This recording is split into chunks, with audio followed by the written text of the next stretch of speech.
Good morning. I'm Vince Lansing. This is the Gold Fix Market Rundown. It's 8:24. You can see on your screen the main stories. There are plenty of them. We're going to talk about the SocGen joins the team 5,000 plus club for gold. We're also going to talk about what's driving everything for the next 15 days. We're going to do a quick run through the markets. Bonds are slightly firmer. The dollar is slightly weaker. The S&P 500 is very strong, up 53, 54 handles. The VIX is down 1.5. Gold is up $39 at 41.82. Silver is 52.57, up $1.14, over 2%. For those of you watching, the spread is between spot and US is narrowing, a sign that metal is becoming available slowly to the London boys, but it's resolving at a higher price, not a lower price. So I think the US ETF and China ETF and Indian ETF demand are winning out on that. We'll see how that goes. Copper also up about 50 basis points. Oh, shit.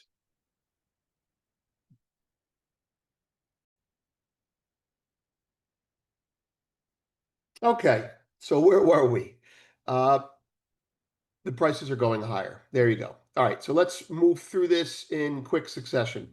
SocGen joins Team 5,000 plus club for gold. SocGen has raised its gold price target to 5,000 per ounce by the end of 2026, arguing that unprecedented ETF inflows and sustained central bank demand reflect a world gripped by uncertainty. The bank's model now projects a 14% gain over its prior forecast as investors seek refuge from political and policy volatility that shows no sign of easing.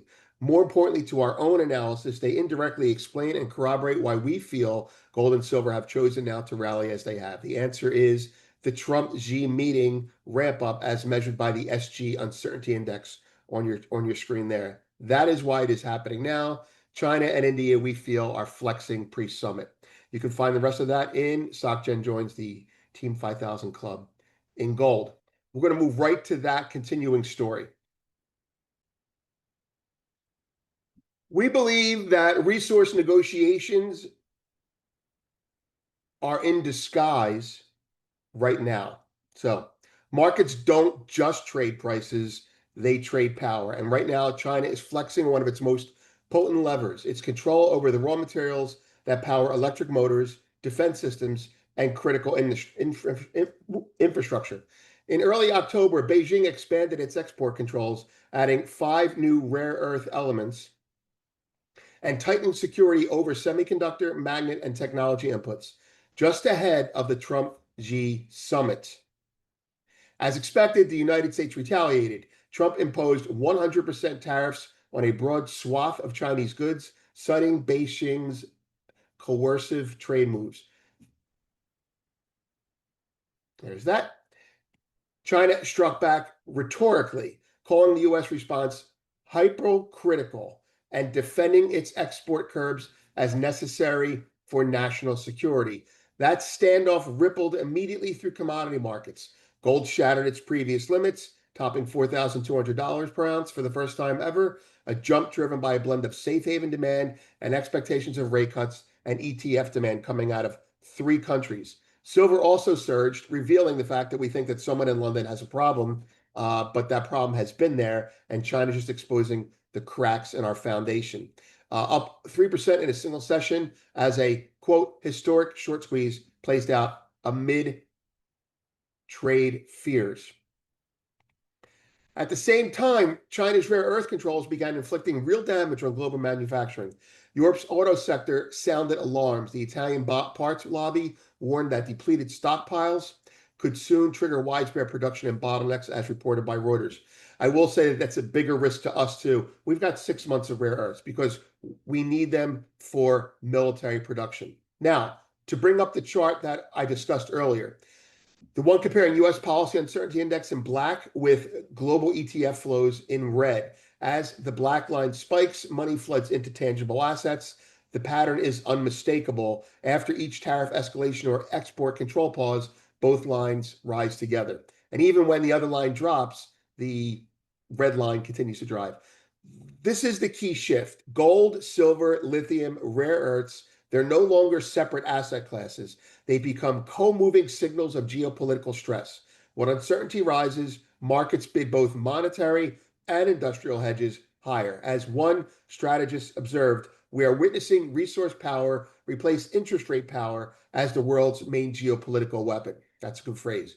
So when we look at gold, silver, and critical mineral moves over the past 3 weeks, what we see isn't just inflation hedging or Fed speculation or all the bullshit they're going to tell you. What you're looking at is Beijing and Washington negotiating through molecules. China tightens supply, the US answers with tariffs. Investors reprice scarcity itself. Macro discretionary investors who saw this coming. Each tick higher is a market vote and a resource negotiation in disguise, and the uncertainty index confirms our opinion. Now, consider this. China's evolving stance toward the United States in its rhetoric. There are subtle but increasingly forceful shifts I lost my place here, the posture coming out of the Ministry of Commerce, or MOFCOM, framing Beijing's posture as conciliatory first and assertive second in the past, but that phrasing is changing. So I'll give you an example. The phrasing has been familiar for years. If you want to talk, we will accommodate. If you want to fight, we will fight to the end. Since May 25, that order has inverted. In recent briefings, several of them, officials have said instead, if you want to fight, we will fight to the end. If you want to talk, we will accommodate you. This rhetorical reversal has appeared at least 4 times, May 2nd, May 7th, and twice on May 14th, suggesting deliberation, not accident. It's a small linguistic change with big implications. By leading with fight, Beijing now projects deterrence before diplomacy, signaling firmness under pressure while maintaining the facade of dialogue. But the change is not limited to words. In October, China matched the tone with the action, as we described. October 10th, they announced retaliatory port fees as well for U.S.-linked vessels docking in Chinese ports. American-owned, flagged, or built ships will be charged 400 yuan per net ton per voyage, capped at 5 voyages a year. They're exporting capital controls now, when you think about it, or quotas.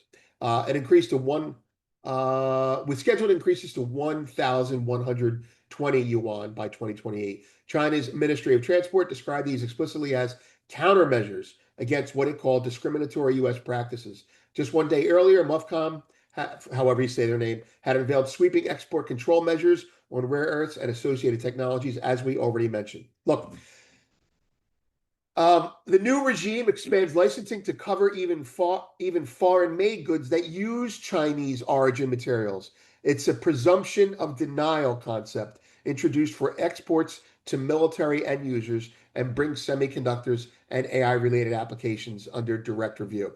So if we were to buy a copper cathode and that copper comes from China, well, they might object to their trade partners selling that to us. Look, in 2018, when Trump initiated a trade war, China was flat-footed. They could not respond properly to his tactical approach. This time, they're ready for us. Anyway, we're at war. It's a mineral war, and China's flexing now. Have a